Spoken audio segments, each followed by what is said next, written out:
Te doy la bienvenida a Si consejos vendo, que para mí no tengo, podcast de psicología, coaching y género, donde en cada episodio abordaré un tema de psicoterapia, crecimiento personal o sobre cómo influye la variable género en todo esto. Si eres una persona curiosa y buscas información concisa, rigurosa y útil, este puede ser tu podcast. Me llamo Iñaki y puedes encontrarme en inakipsicologoa.com.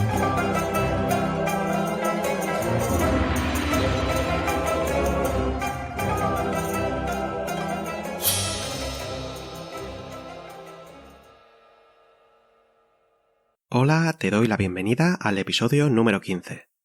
Dentro del apartado de género, hoy hablaré sobre cómo afecta el consumo de pornografía en tu comportamiento.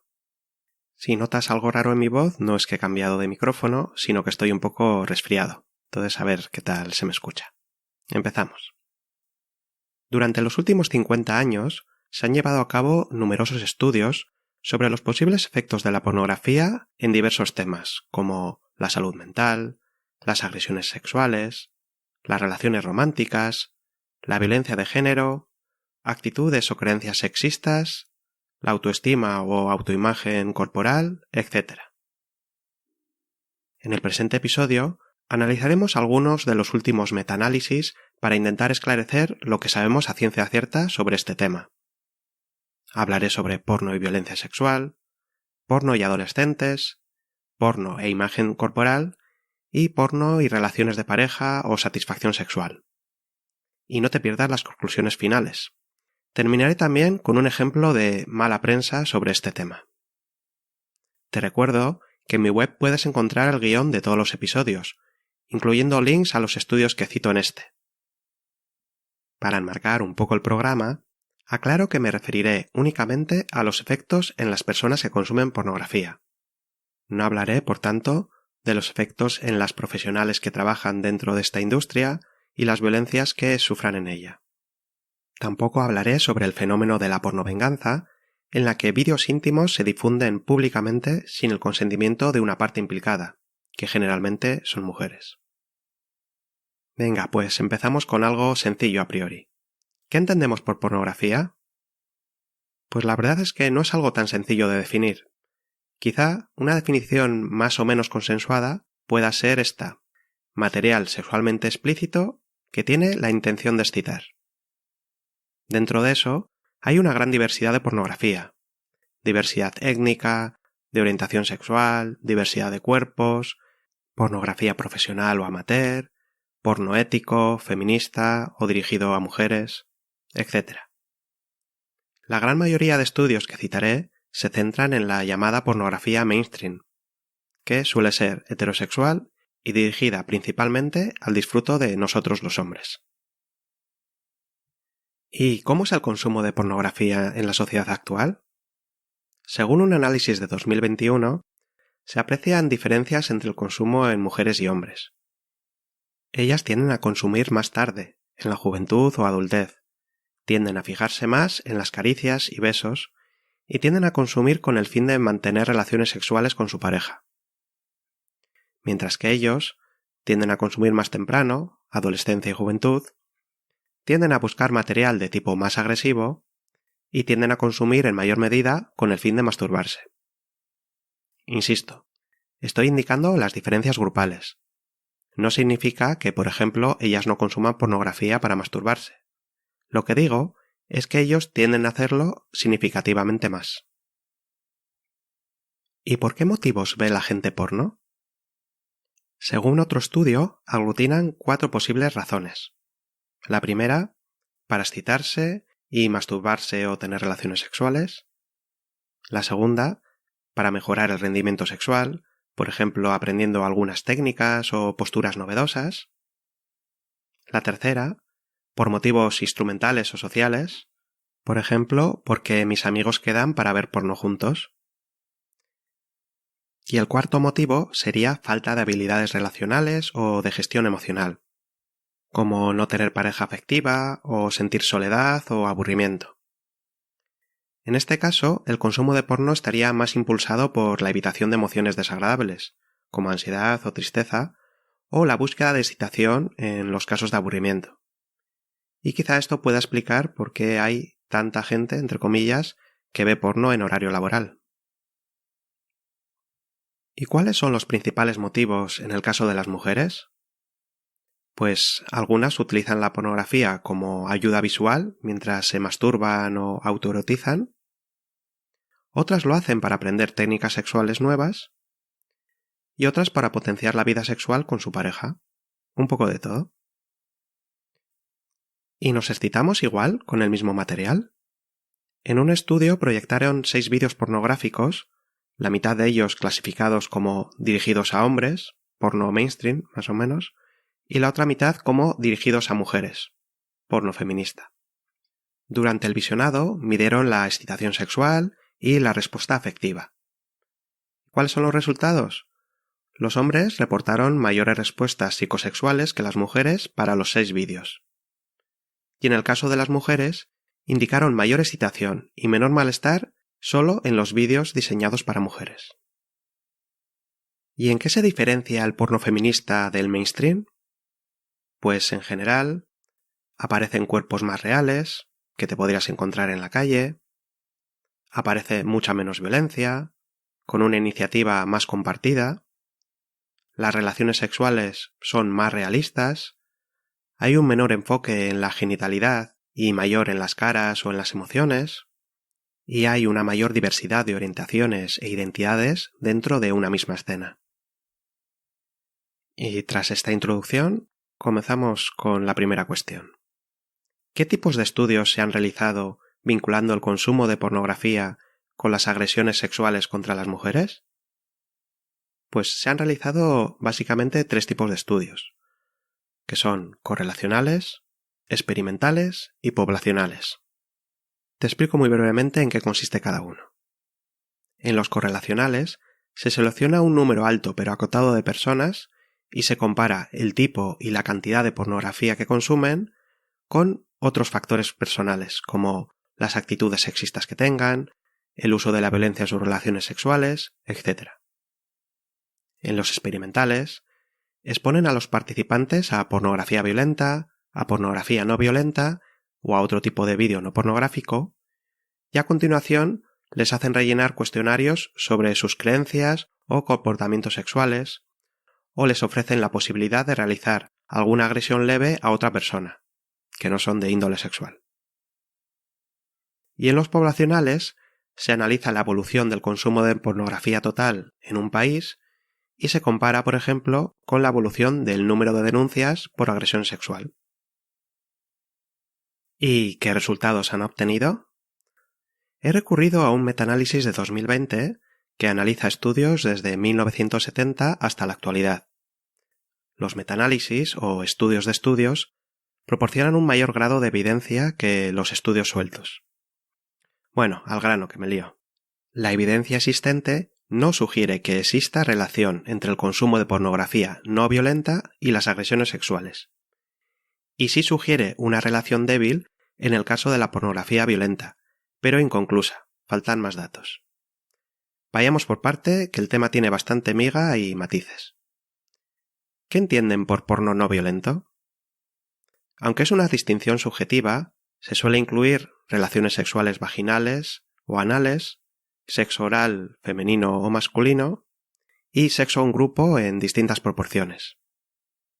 Ya que se refieren con pornografía violenta, escenas de violación donde uno o varios hombres fuerzan a una mujer a tener relaciones sexuales y donde ella se resiste inicialmente, independientemente de si al final acaba disfrutando o no. También incluirían golpes, asfixia, atragantamiento durante el sexo oral y eyaculación en el rostro. Volviendo a los resultados. Lo que dice respecto al porno violento es que hay poca relación entre la frecuencia con la que se consume y un aumento de comportamiento violento a nivel sexual.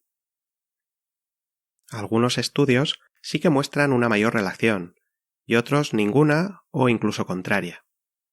En general, faltan estudios más rigurosos y que analicen qué otras variables interaccionan entre el consumo de porno violento y las conductas agresivas a nivel sexual. Veremos más adelante alguno de ellos. Y por lo que se refiere a los estudios poblacionales, aunque con excepciones, sugieren que una mayor disponibilidad de pornografía, sin diferenciar entre violenta o no, está asociada con una reducción de las agresiones sexuales. Ojo, que es un estudio correlacional. No indica que esa reducción sea causada por un mayor consumo de pornografía, pero no avalaría la hipótesis de que a mayor consumo de porno, mayor número de agresiones sexuales. ¿Te sorprenden estos resultados? ¿Estoy acaso diciendo que la pornografía no promueve la violencia contra las mujeres? Este metaanálisis no desmiente que en el porno mainstream se cosifica a las mujeres como mero objeto para dar placer a los hombres, ni que muchas prácticas sean violentas o degradantes contra las mujeres. Tampoco niega que muchas mujeres sufran violencias sexuales en su día a día. Por ejemplo, según un estudio de la BBC, 1 de cada 3 mujeres en el Reino Unido ha sufrido violencia durante relaciones sexuales consentidas. La relación sexual sí que estaba inicialmente consentida, pero el uso de la violencia no. Se daba además sin pedir permiso y no era deseada por ellas, incluyendo por ejemplo nalgadas, asfixia, escupir, atragantamiento forzado durante la felación, etc., que entrarían dentro de esa categoría de porno violento. Lo que sí dice el metaanálisis es que no se encuentra un vínculo directo entre la frecuencia con la que se consume pornografía no violenta y cometer agresiones sexuales, y que sí que hay un vínculo débil en el caso del porno violento.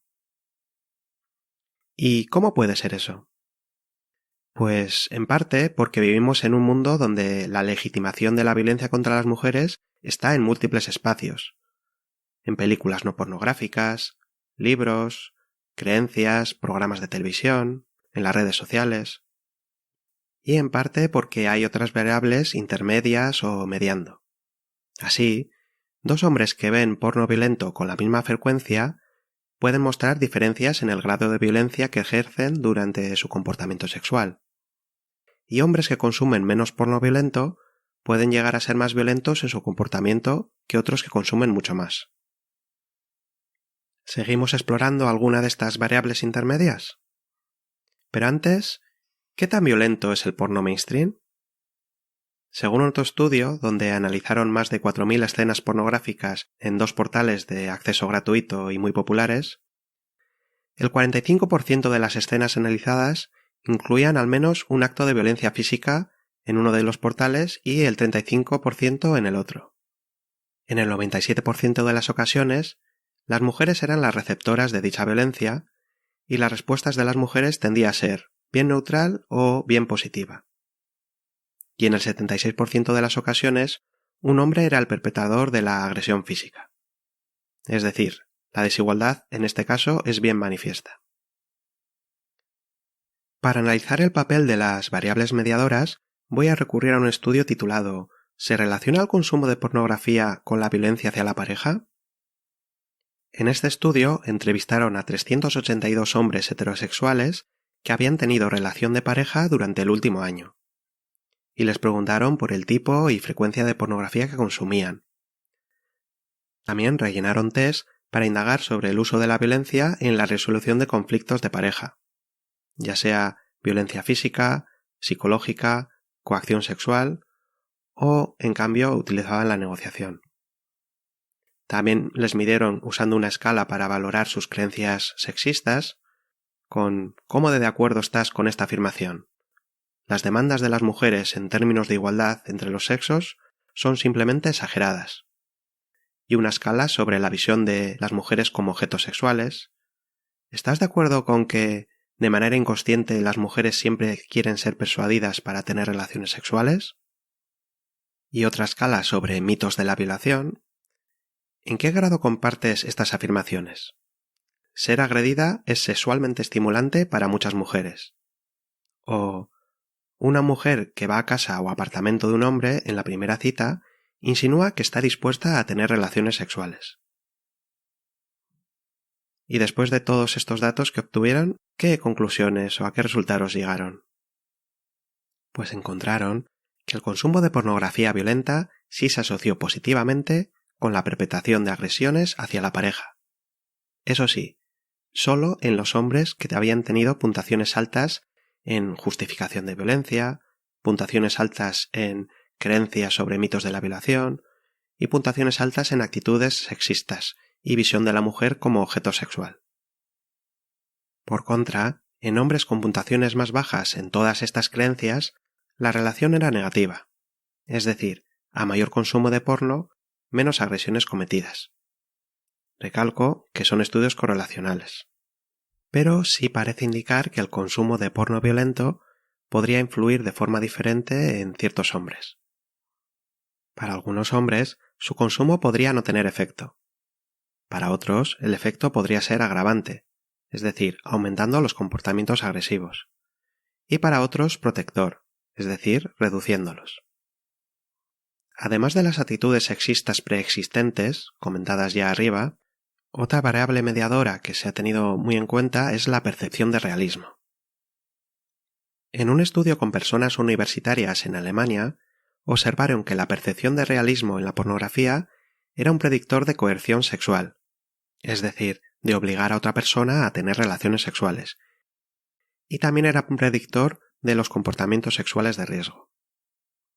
¿Y cómo medían la percepción de realismo? Pues valorando cómo puntuabas en una escala de 5 valores entre 1, estoy totalmente en desacuerdo, y 5, estoy totalmente de acuerdo. Y las afirmaciones eran algunas como: la forma en que se presenta la sexualidad en la pornografía es bastante realista. Viendo vídeos sexuales, aprendes cómo comportarte en situaciones sexuales. O la pornografía ofrece información valiosa sobre el sexo. ¿Y qué explicación tiene todo esto? Pues según la teoría de aprendizaje social de Bandura, es más probable que los comportamientos observados sean transferidos a tu propio comportamiento cuando los percibes como realistas. En otro estudio con universitarios, dedujeron lo siguiente. Aunque a muchos les gustaba ver porno con prácticas sexuales no habituales, decían que en realidad no deseaban llevar esas conductas a la práctica. Es decir, que para algunos hombres la pornografía podría ser un espacio de fantasía íntimo separado de la realidad. En otro estudio, con hombres heterosexuales, exploraron la relación entre el uso de la pornografía y el nivel de sexismo que tenían. ¿Y qué resultados obtuvieron? Ni el nivel general de consumo de porno, ni el de pornografía violenta o degradante predijeron el nivel de sexismo. En cambio, la percepción de realismo sí que predecía mejor esas actitudes sexistas. Y para terminar con el apartado de violencia en adultos, he de decir que no he sido capaz de encontrar estudios que investiguen la relación entre el consumo de pornografía y el consumo de prostitución, para ver si un mayor consumo de porno se asocia también con un mayor consumo de servicios sexuales. Si sabes de alguno, déjamelo en los comentarios de mi web.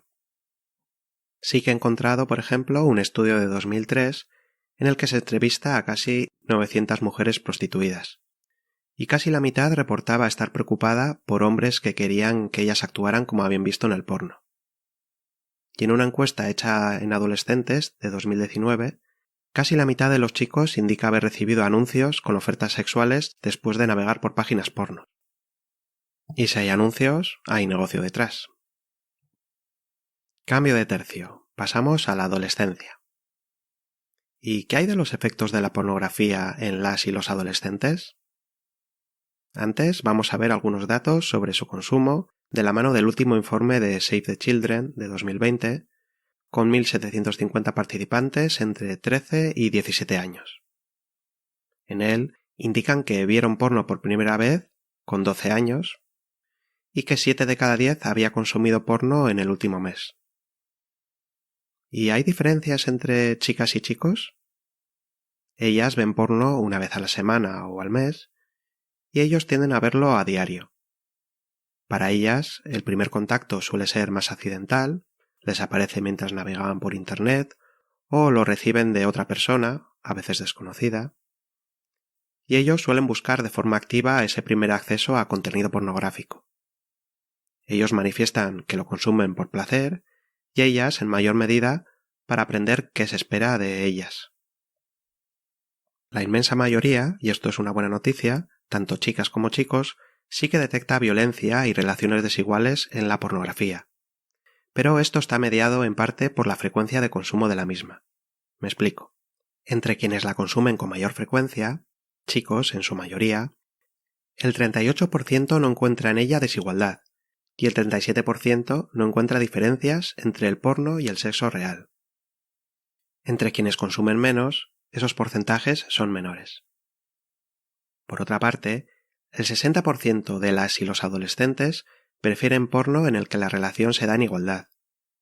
Pero quienes más porno consumen, chicos en su mayoría, tienen preferencia por escenas con jerarquías de poder explícito. A partir de estos datos, podríamos deducir que en adolescentes un mayor consumo está relacionado con avalar relaciones sexuales más desiguales. Y en parte, esto lo opino yo, puede deberse a esa percepción de realismo que comentaba antes. Y es que, si se consume porno sin haber tenido experiencias sexuales previas, puede ser más probable percibir la pornografía como algo real. Esto no está demostrado por ningún estudio, que conste. Y al percibirla como algo real, su consumo frecuente podría naturalizar o insensibilizar respecto a las violencias allí contenidas. Esto tampoco está basado en ningún estudio, es mi opinión. En otro estudio, entrevistaron a 1.700 adolescentes entre 15 y 16 años y que habían tenido alguna relación sexoafectiva en el último año.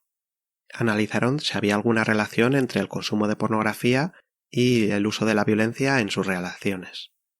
Diferenciaban entre los siguientes tipos de violencia: física, sexual y de amenaza o extorsión, y también les preguntaban si eran víctimas o perpetradores de esas violencias.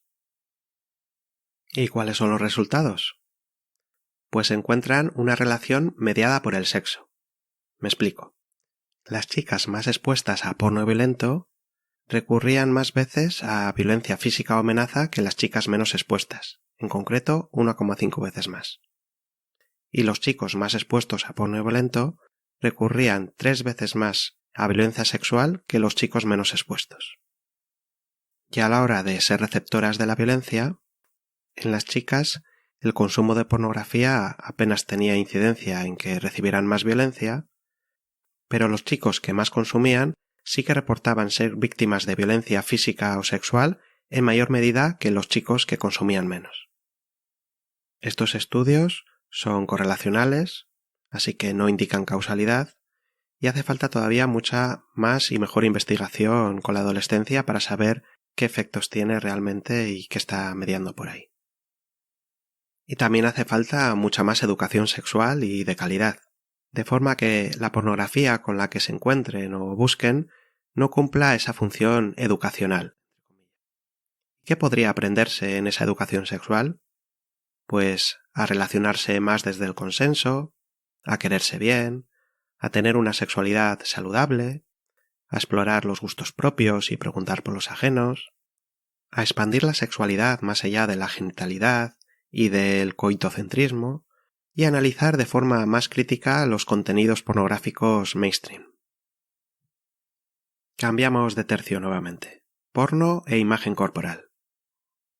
Según un metaanálisis reciente titulado Pornografía e imagen corporal, una relación compleja, no sería posible confirmar una relación causal entre ambas. Hay resultados contradictorios y seguramente la relación está mediada por otras variables intermedias. Vaya, esto te suena de algo, ¿no? De todas formas, exploraremos algunos de los estudios que citan. En grupos de debate, sí que opinan que la pornografía promueve unos estándares corporales difícilmente alcanzables de manera natural por la persona promedio. En otro estudio, entrevistan a 30 hombres que iban a someterse a una operación de aumento de pene, y aun conociendo los trucos del porno y que los actores tienen un pene mayor que la media, reconocían que la pornografía sí había influido en su decisión de operarse. En este caso, hubiera sido interesante también haber analizado el vínculo entre la masculinidad y el tamaño de pene. Y por curiosidad, ¿cuáles son algunos de esos trucos del porno para que el pene parezca mayor?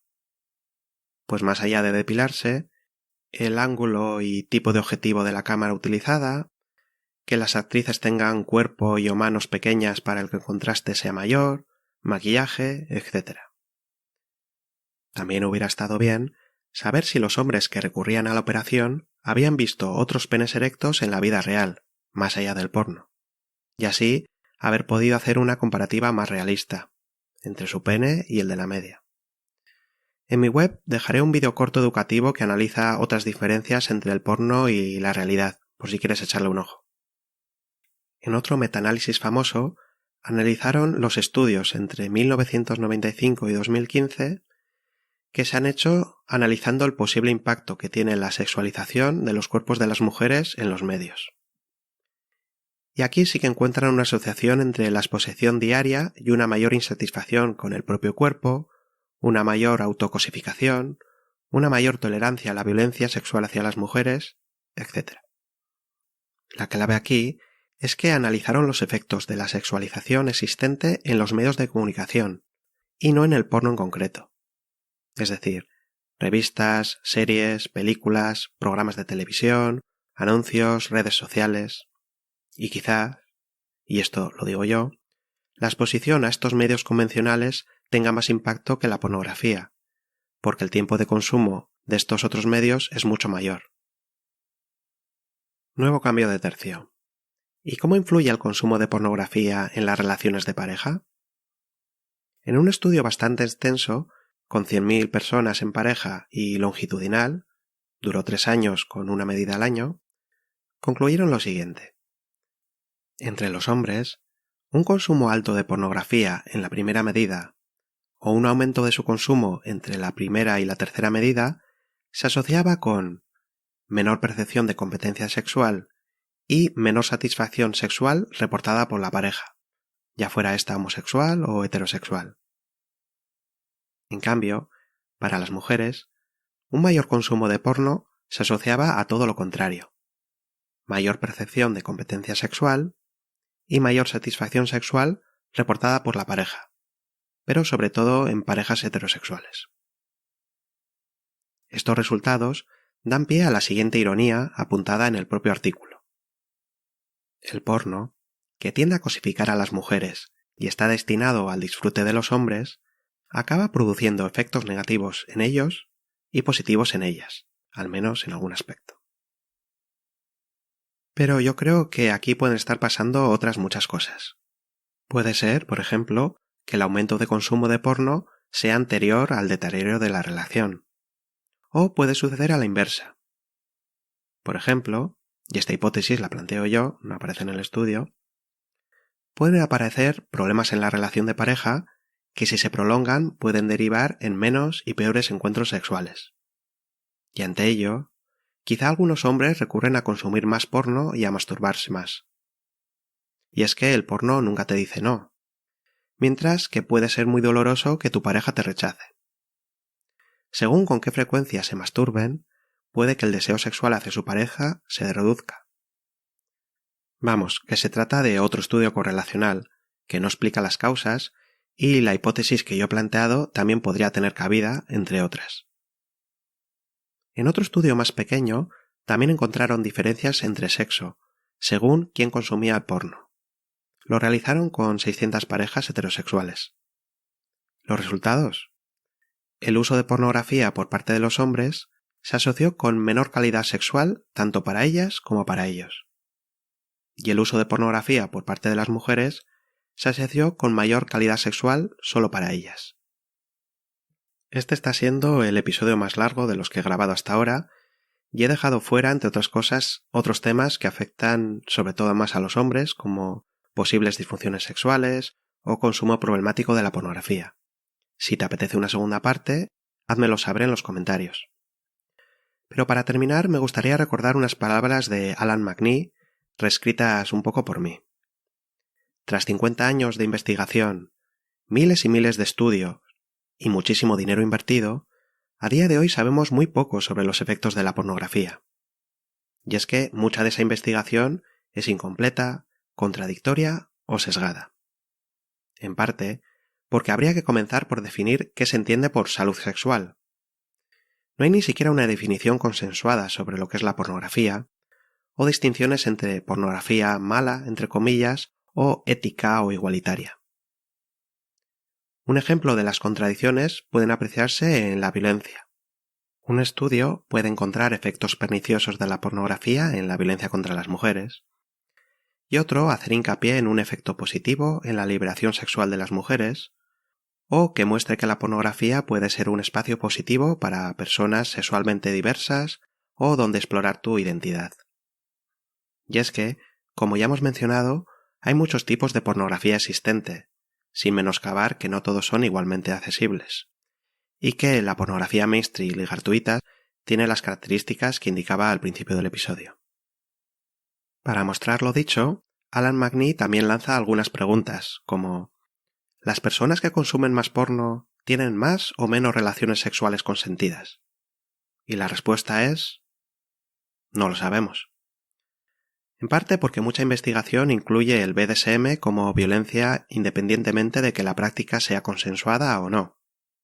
Por si alguien no lo sabe, BDSM son las siglas de bondage, ataduras, disciplina, dominación, sumisión, sadismo y masoquismo.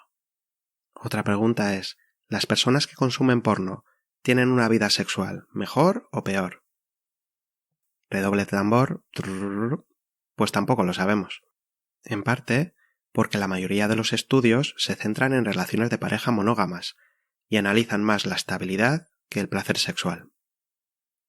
Lo dicho, la pornografía mainstream está incluida dentro de todo un sistema mediático donde la sexualización y cosificación de las mujeres es mucho mayor a la de los hombres. ¿Otro tipo de pornografía más igualitaria es posible? ¿Tendría efectos positivos en la sociedad?